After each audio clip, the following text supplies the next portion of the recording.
Capitol Report is a production of Senate Media Services. Governor Tim Walz and DFLers celebrate the state's next budget. Senate Republican leader Mark Johnson offers his assessment of the session, and House Environment Chair Rick Hansen highlights investments in natural resources. Plus, recreational cannabis becomes legal. Stay tuned for this week's Capitol Report.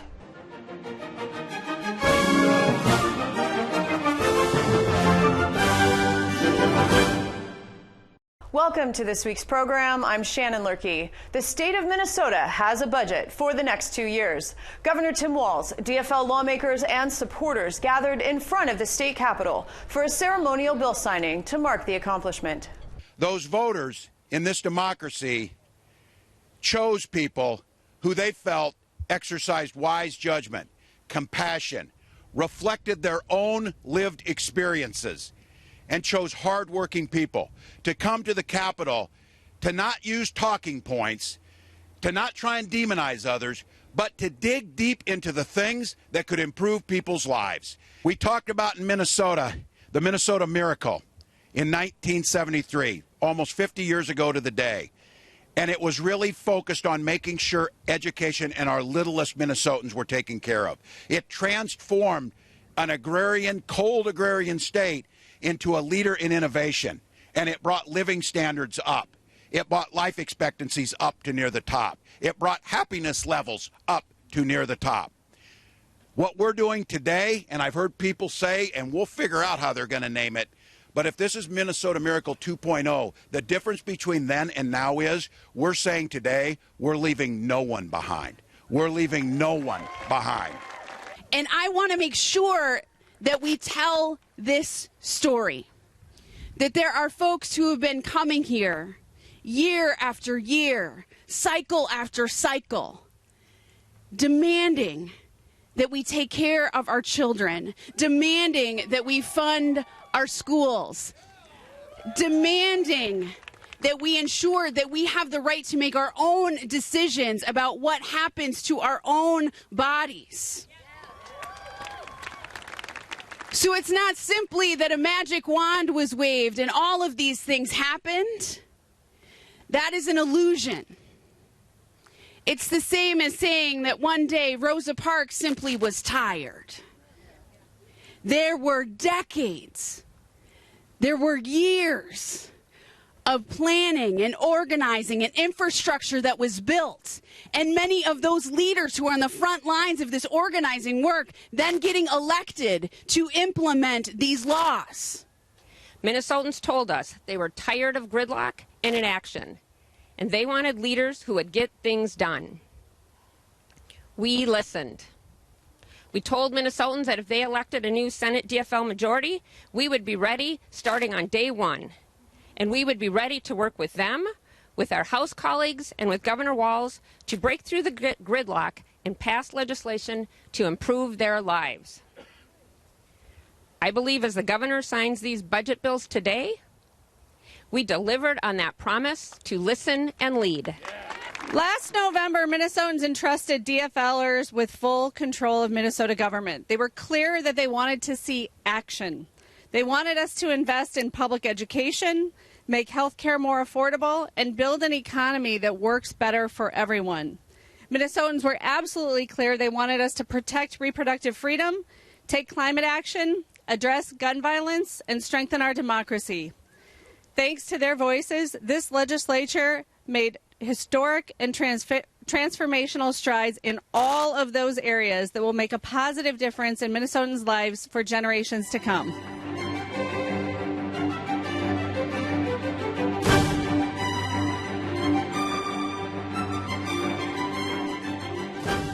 The 2023 legislative session was an eventful one, with significant changes to state law and large one-time investments in every budget area.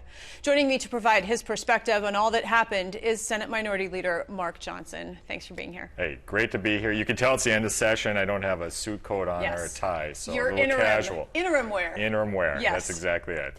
In true Minnesota legislative fashion, there was a deal in the final days of the session, though not necessarily the deal that you wanted. In this case, an additional $300 million was allocated to Minnesota nursing homes, and this is something that Republicans sounded the alarm on the entire session.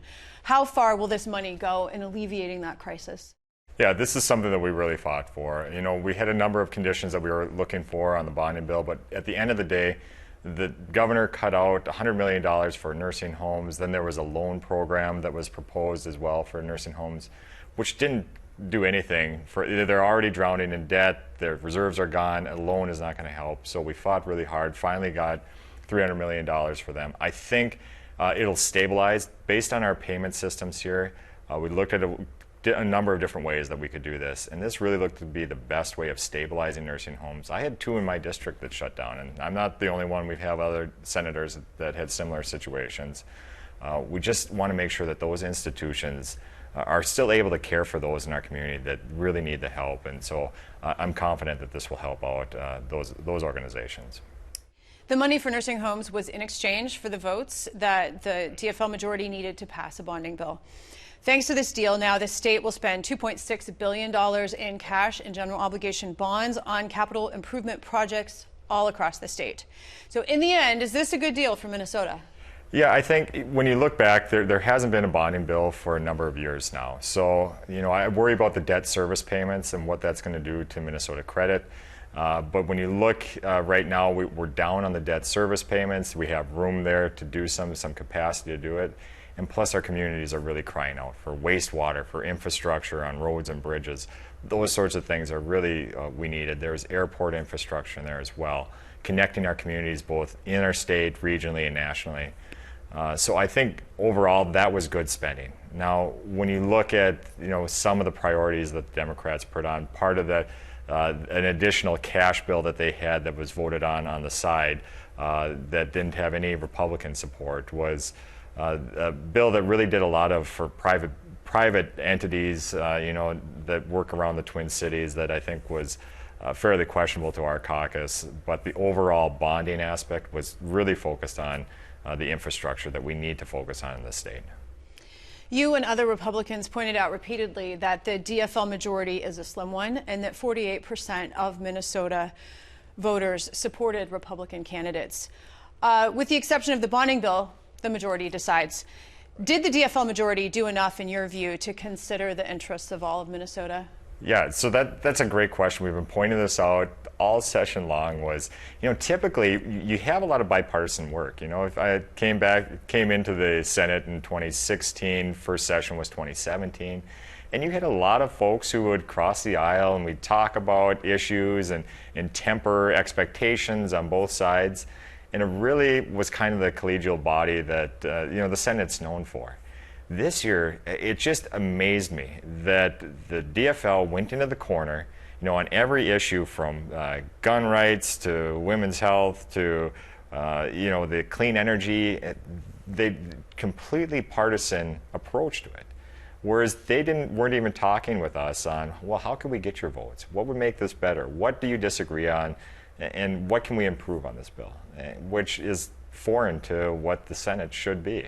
And so I was extremely disappointed at how that activity happened. That's not legislating. That is dictating from a certain angle that doesn't benefit all of Minnesota. Well, then I'd like your take on this next question, because if the tables were turned and the governor was a Republican and the Senate and the House had Republican majorities, would you still want DFL buy-in, or would it still be a kind of winner-take-all? Is that where we are in politics, where if one party has all the control, then they make all the decisions? That's a great hypothetical that I can't tell you exactly how it would turn out. But when Republicans are in control, like in the last 6 years in the Senate, you saw a lot of bipartisan work that happened there. And with the thin margins that we have, we represent not only just rural Minnesota. A lot of Republicans come from rural, but we also have some of the exurbs that we have around the state, around the cities here as well. So we got to balance those interests in this state. This isn't like North Dakota or South Dakota or different places where you can get so far right or so far left. Well, apparently you can get so far left. But for Republicans, it doesn't work that way, where we've got to make sure that we're balancing the interests across the state. And it's so diverse that from my expectation, we would be bringing in people having a lot more bipartisan work going forward. There was a lot of new policy passed this session. You've referenced it. I'll reference a few more. There's paid family and medical leave program, which is going to come on board. There's changes to election laws. There are incentives to allow incarcerated people to be released earlier. There's the legalization of the recreational use of cannabis for adults. And that's just a few of the policy changes that were passed this session. How much will this session change Minnesota? I think the governor said it best. This is a transformational session, and Obama was tweeting out this weekend as well about if you don't think elections have consequences, look at Minnesota, the changes that we're making. Look, this is a huge gamble. This is a number of broken promises. The Democrats really looked like Republicans when they were campaigning last year, about taxes. It was about community safety. It was about education. And yet it seems like we took huge steps back from that, and it was more agenda driven. And so we're raising taxes like crazy. We've spent the surplus. It's going into these big programs that who knows what the impact is going to be, but we do know the costs are going to be lingering in the tails for many, many, many years to come. And so, I don't know exactly what the outcome is going to be at this point, but just reading the tea leaves, this is so expensive. This is not what Minnesotans voted for. This is not what they were advertising that they were going to be doing. So I hope Minnesotans are paying attention to the impacts that this is going to have going forward. For you personally, this was your first session in the minority. You said you were elected 2016, came in 2017, and this is also your first session leading the Republican caucus. Right. So with what you have learned this session, is there anything you will do differently in the future, or what have you learned? Sure. No, that's a great question. So I'm honored to lead the Republicans in the minority here right now. Just a great group of people, very diverse in their thought, all over the state. We have metro folks, and we've got people from, like me, that are out in the corner of the state. And so it's really been a fun challenge. Learned a lot about managing a large group of people, and we just have a great group to lead here. Some of the things that I'm going to make sure that we work on in the interim and going forward in the next year is trying to build those relationships. When the last election cycle happened, we lost on the Republican side like 176 years of experience. You think of all those relationships on both sides that were lost, that had been built over many, many years. And now, it's like we're starting from zero again. We're starting from scratch. And so how do we build those relationships? And that's something that's going to be pretty important to actually getting some bipartisan work going forward again, because that's what we're known for as an institution, and I hope that's something that comes back. Senate Minority Leader Mark Johnson, thank you so much. Thank you.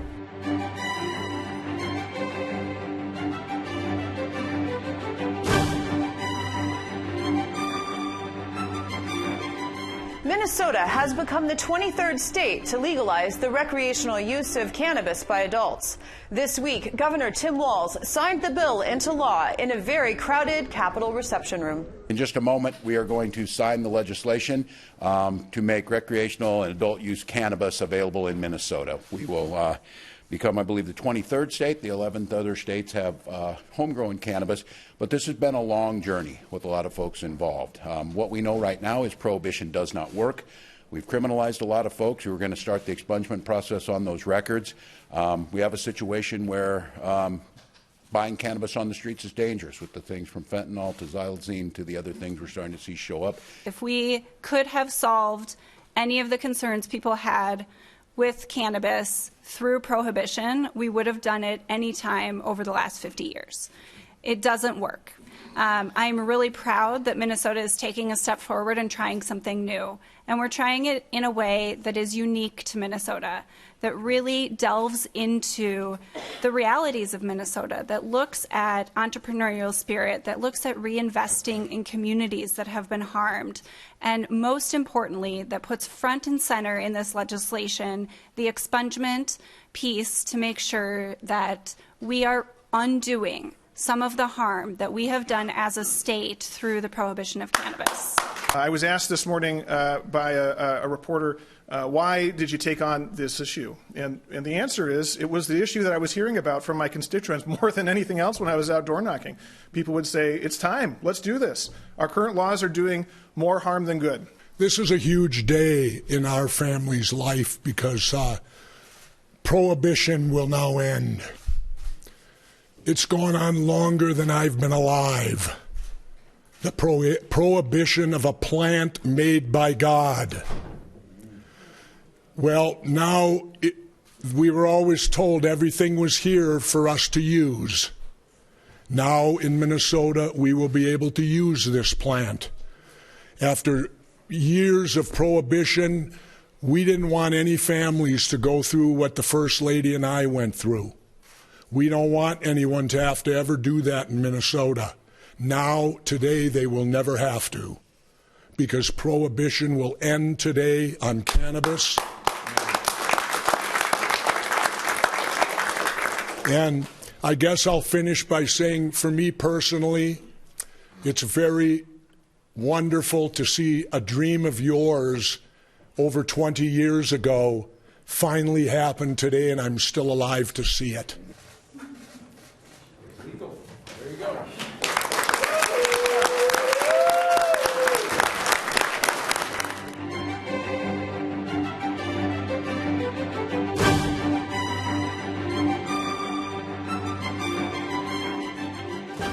House Chair of the Environment and Natural Resources Committee, Representative Rick Hansen, called his committee's budget bill, quote, the most significant environment and climate bill in Minnesota history, both in terms of its investment and its reforms. He joins me now in the studio. Thank you for being here. Great to be here.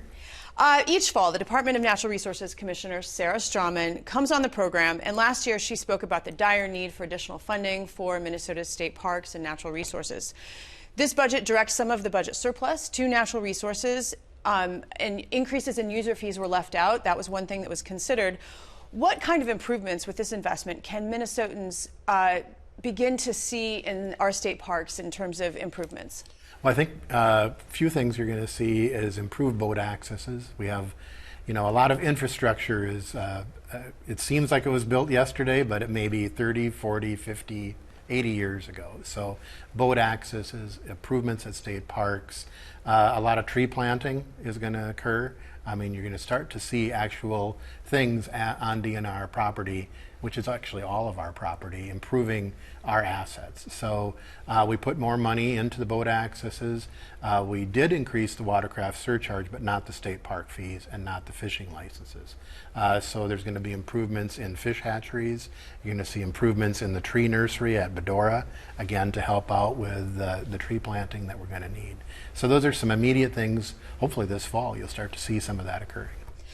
Previously, the Board of Animal Health was solely responsible for overseeing white-tailed deer farms in Minnesota. This new law transfers authority for white-tailed deer to the Department of Natural Resources.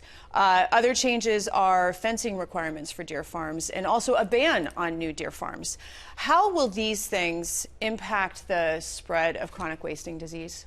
Well, all this is being done to try to combat chronic wasting disease, which has been a journey for us for at least the last 10 years, and essentially the last 5 to 6 years, very intense work where we've been spending a lot of money outside the fence. The DNR has that authority for hunting white-tailed deer outside the fence. We've been spending a lot of money where, I as a hunter, when I shoot a deer, I need to have it tested. I need to look and see if it has CWD. I don't butcher it. I don't consume it until I know whether it's there's a no detect on that deer. I hunt in southeastern Minnesota, right in that zone. And we're seeing chronic wasting disease detections occur around the state, and we're also seeing them at deer farms. So we've had a battle essentially at the Capitol for several years, and this year the dam finally broke, and we are seeing the authority being transferred for white-tailed deer only. So elk and other deer species, exotic species, would stay with the Board of Animal Health with their control. But the DNR, starting this summer, will have that authority transferred over, so they will be responsible for white-tailed deer inside the fence and outside the fence. And in addition, you had discussed some of the changes, like trying to make sure that the fencing is held up. We're also making sure that There's a moratorium on new deer farms, so essentially trying to contain the deer farms. There's been a lot of debate. Are we trying to put them out of business? Are we going to buy them out? We really think that there will continue to be some deer farms. We just want to upgrade the professionalism and the ability to protect the wild resource, which again is the public resource for Minnesotans. And deer hunting is a huge business in Minnesota. We have 450,000 deer hunters. It has an ecological impact if that had stopped, if people stopped deer hunting because of chronic wasting disease. So these reforms we feel are really needed. They've been developed over many years, and this year they became law. According to the DNR, individual invasive carp have been caught as far upstream as Pool 2 in the Mississippi, here in the Twin Cities, in the St. Croix River near Oak Park Heights, and downstream of Granite Falls in the Minnesota River. What is in this budget to keep invasive carp from getting any further in Minnesota? Well, one of the things about being a legislator for a while is the carp battle has also gone on for many years. And you may remember Governor Dayton had, I think 2 or 3 carp summits around 2010. And we actually did improve the Coon Rapids Dam years ago to try to stop carp. The Locken Dam in Minneapolis was closed. We actually even paid for an electric barrier in Iowa near Spirit Lake because the watershed flowed into Minnesota. So it was a collaborative.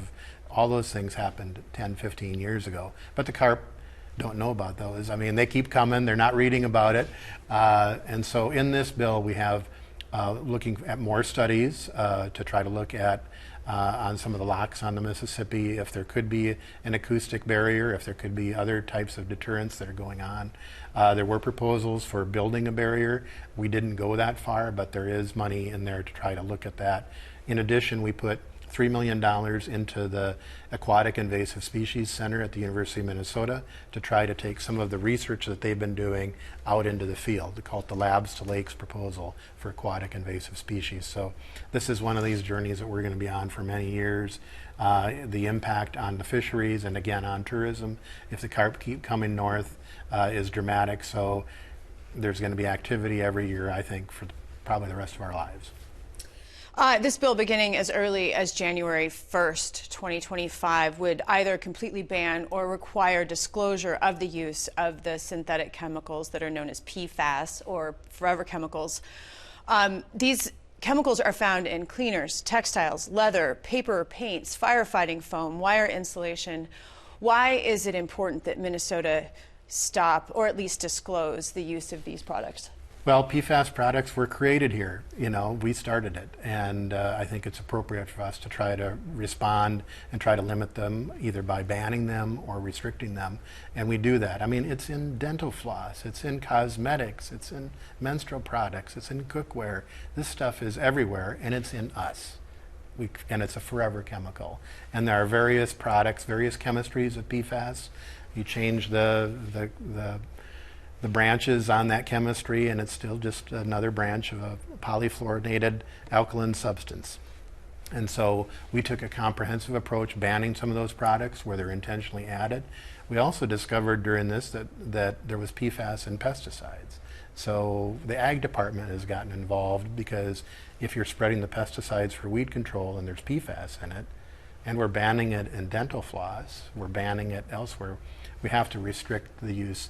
Prevention is better than cleanup is when we're working in the environment. And if we can prevent those chemicals from getting into the environment, and there will probably still be some things continue to be made, defense industry, semiconductors, those type of things, but where it's not essential, let's not have it because it's in us and it's going to be there for a long time. We're dealing with it in landfills, water treatment. We've also provided some rulemaking for looking at how do we deal with wastewater, how do we deal with these chemicals in terms of their health risk limits.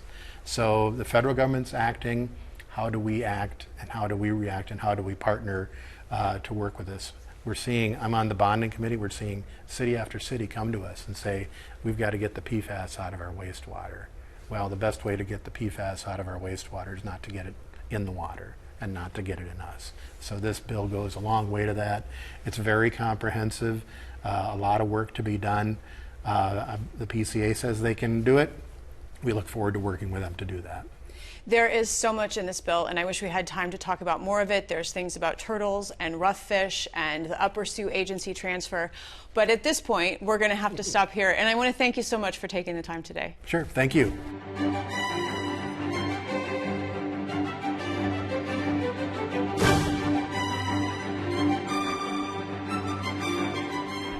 In the dwindling hours of the legislative session, lawmakers announced an agreement to improve working conditions for nurses. We are here to announce an agreement, and an important one, on the work that we have been doing to make sure that our nurses are caring safely for patients and that our patients are safe in our hospitals. We have reached an agreement for nurses and direct care workers and their patients while they're receiving care in our hospitals. And this is going to be known as the Nurse and Patient Safety Act. All session long, we have been making critical and transformative changes for workers across sectors across the state of Minnesota.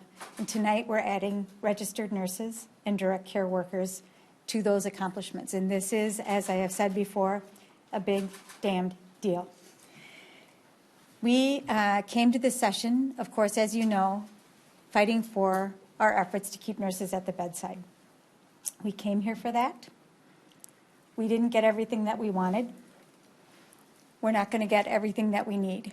One of the first stories that I was told by my constituents was a story of a nurse who was retiring early because in her unit they had about 2 assaults per week.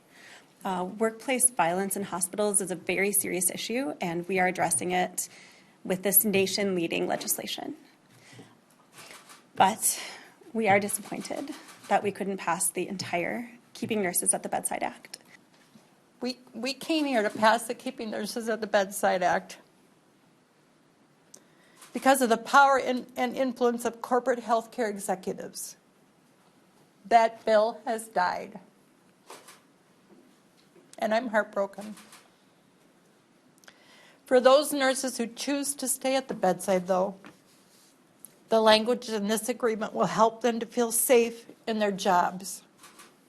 It will help them to care for their children, to find relief from a heavy student loans.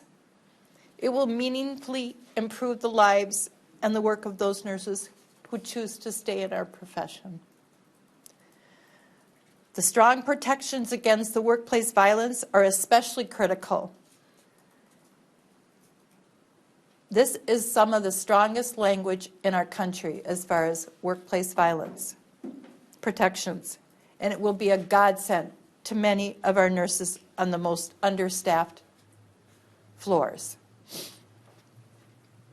It breaks my heart when I see a 26-year-old nurse who's already got back injuries and only has a few more years left in her at age 26 because they've been beaten up at the bedside.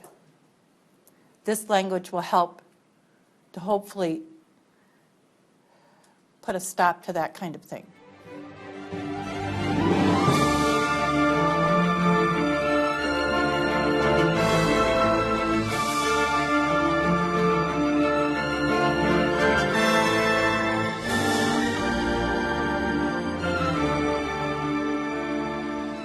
Join us again next week as we delve into more topics affecting Minnesotans. I'm Shannon Loehrke, and on behalf of all of us at Senate Media Services, thanks for watching.